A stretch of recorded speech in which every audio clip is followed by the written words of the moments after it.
We have Soumyadeep here with us. He says, Acharya Ji, why does Sri Krishna attack sattvic quality? We all know that sattva is the highest of all prakritic qualities. All Vedantic concepts come under the domain of sattva. Gita attacks tamas and rajas, which is understandable. But why does the Gita attack sattva as well?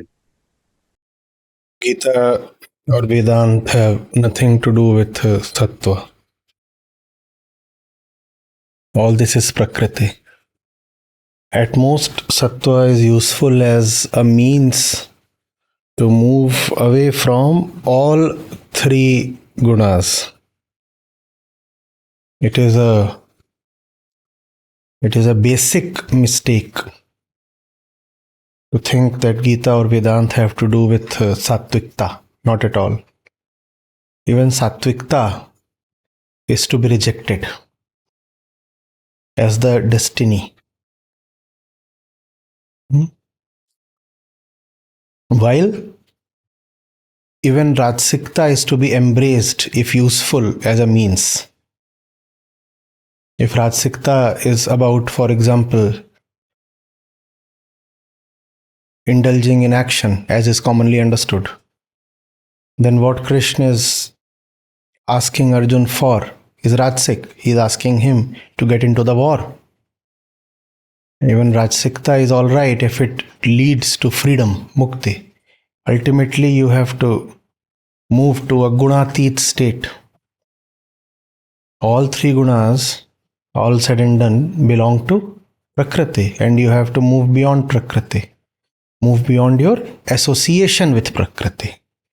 Move beyond your consumption of Prakriti. Even Sattva can become an object of consumption. Don't we know of so many learned and knowledgeable people whose knowledge becomes their identity, who eat their knowledge?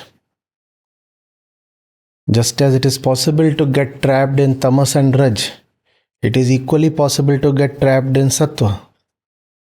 Gita is about getting rid of all traps, moving beyond all ensnarements, be it Satarajtam, anything. So anybody who told you that Upanishads or Gita are about Sat, they are mistaken. No, they are not. Everything and anything in Prakriti is fine if it is usable in context of liberation. It just so happens that of the three gunas, mostly it is the sattvic gun that is most useful and usable. But sometimes even Rajsikta might be useful. Sometimes in extreme cases, even Tamsikta might be useful.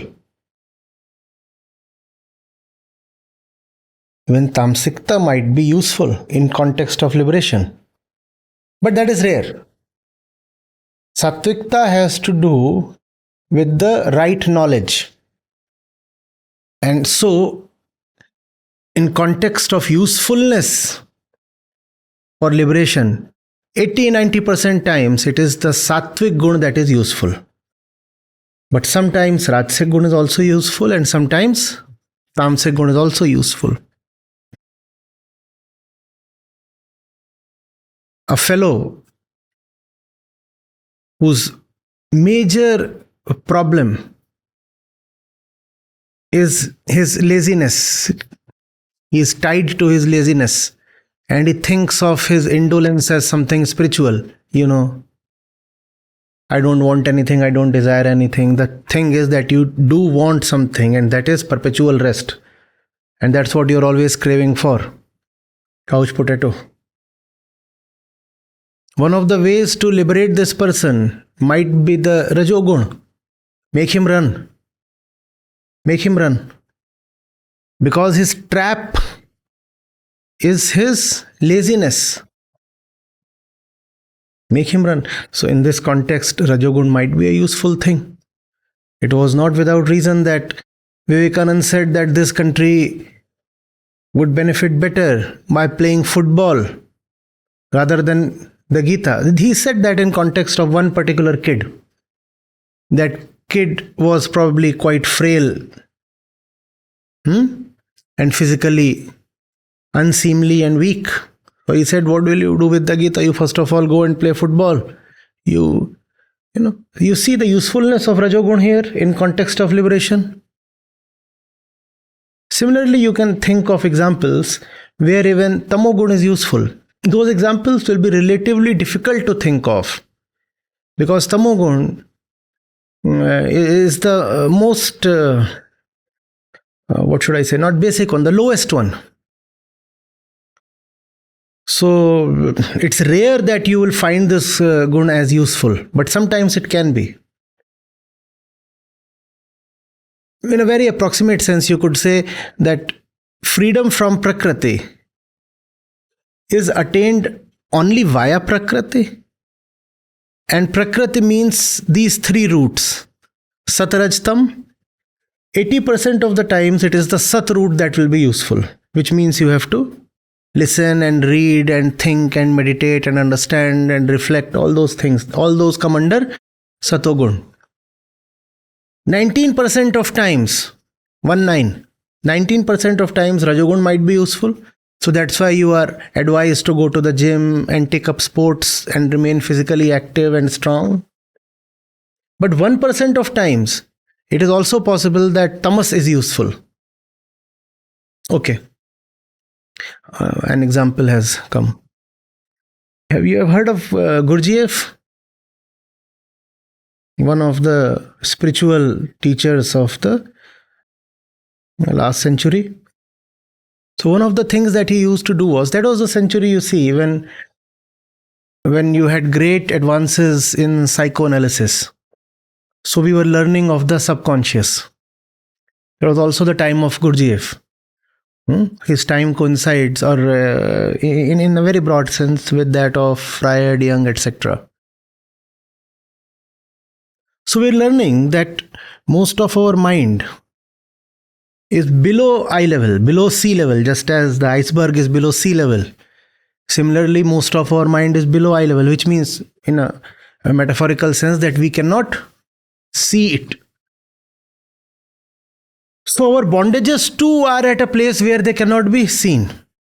So even if you clean up the conscious mind, the bondages still remain. And what is there in the unconscious mind? That is not visible because it is not on the surface. So the fellow will not talk of it. Fellow will not admit it. It will never come to the surface. So Freud said, fine, we will look at dreams. Freud also said we will use hypnosis to make this fellow speak out things that are usually hidden. Gurdjieff said we will get him drunk. But otherwise he will not reveal what is there in the depths of his mind. Now drinking is usually associated with tamas. But Gurdjieff is using tamas for a beneficial purpose. So a fellow will come and say, I'm such a great person, I never get angry, I never do any such thing, this, that. And because I'm a religious man, so I have never taken even a drop of wine. Gurdjieff will say, okay, bring 40 bottles. And that fellow would either have to run away or keep taking in one bottle after the other. And soon he would be so abusive and so angry. And Gurdjieff would say, watch this. This is who you are. This is where your disease lies. And all your life you have just been pretending. You have been pretending to be a sage. You have been pretending to be a well-tempered person. And all the anger is just hidden. And you have been pretending all kinds of continence and abstinence.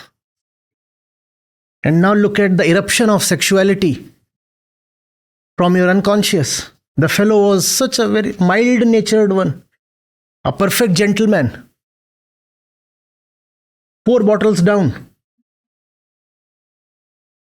He is erupting, yelling, bellowing, where are the prostitutes? I need them. And Gurdjieff would say, this, watch this. This is who you are. And you have kept it hidden all the time. And all this is rotting in your mind. And this is the neurosis that you are carrying within. How will you ever get healthy? Either the fellow at that point would feel so embarrassed and ashamed that he would run away. Some of them actually attacked Gurdjieff. They said, "You have shown us that we never wanted to see. And now we'll never be able to respect ourselves." Some of them actually attacked Gurdjieff. Some of them ran away. Some of them actually ran away and calumniated him. They would go out and then spread all kinds of canards and stories and say Gurdjieff is doing this, that, and evil fellow. He was a very controversial teacher. But those who remained, they got free. Those who had the honesty and the guts to stay, they experienced liberation, if it can be experienced in that sense. Are you getting it? So even tamas is not something that is necessarily to be rejected. But I'm not asking you to get drunk and do all kind of things from the rooftop. We said only in 1 out of 100 cases can tamas be useful. Otherwise, most of the times, the guna that takes you out of all gunas, the guna that leads you to gunatit freedom is sattva. So you limit yourself to sat. I have not said anything beyond that, right? And beyond sat, I have only said you must go and exercise. So a little bit of raj is what you need. What do we say? Adhyatma and vyayam. So that is sat and raj. We don't go beyond that, right? So can you just unhear everything? Is there a button like that? Unhear, unsee, unwatch.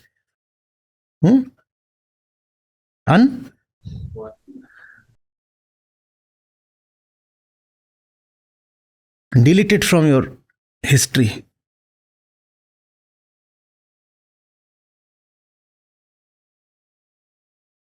The entire, look at my tendencies. On one hand, I'm asking you to unwatch it. On the other hand, something in me wants to elaborate on it. The entire field of Tantra is based on these makars. They say that which is forbidden becomes entrenched. So we will go exactly into that which is forbidden. So there are these makars, mad, mathun, mas. That is the path of Tantra. They say these are the things that will typically take you down, and they're also socially prohibited. And because they're socially prohibited, they become the deep disease of suppression inside you. So we will take that route. And because it is the unconventional route, hence it is called the Vam Marg. Vam Marg. It is for those who cannot give up their habits. They're fine. If you cannot give up your habits, let's go into your habits and explore them. So that's another example of how even tamas can be useful in the process of liberation. But that's only 1%. 1%. And that too under the careful supervision of somebody who knows how to deliver the dose.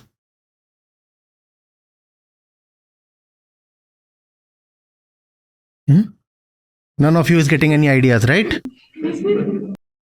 Okay, fine.